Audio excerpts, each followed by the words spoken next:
As a parents आपण तर मुलांना खूप काही चांगल्या गोष्टी शिकवण्याचा प्रयत्न करत असतो आणि मुलं काही वेळेस स्वतःहून पण खूप काही चांगल्या गोष्टी शिकतात. आता मी असं का म्हणताय तेही सांगते. हाय, मी श्वेता, स्वागत आहे तुमचं माझ्या मिनी व्लॉगमध्ये.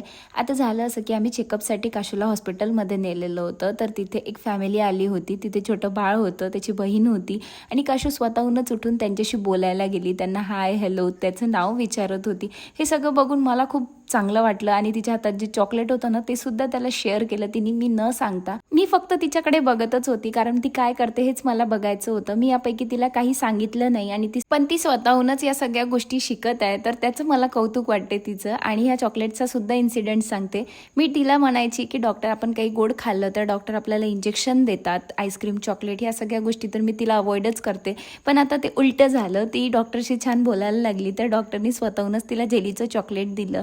सो तिला आता असं वाटतं ना की मी तिला म्हटलं ना की डॉक्टर इंजेक्शन देतात, तर ती म्हणते नाही मम्मा, डॉक्टर चॉकलेट देतात. सो मलाच त्या गोष्टीवर हसायला आला. तर मी हिला काय बोलू. आणि त्यानंतर आम्ही अंगणवाडीत गेलेलो होतो. मुलांच्या ग्रोथ कशी होतात त्याच्याबद्दल तिथे प्रोग्राम होता. सो तो आम्ही अटेंड केला आणि तिथे वेट, हाईट वगैरे हे सगळं झालं आणि त्यानंतर मग आम्ही घरी आलो. चला, असा होता आजचा दिवस. भेटूया नेक्स्ट व्हिडिओमध्ये. तोपर्यंत बाय.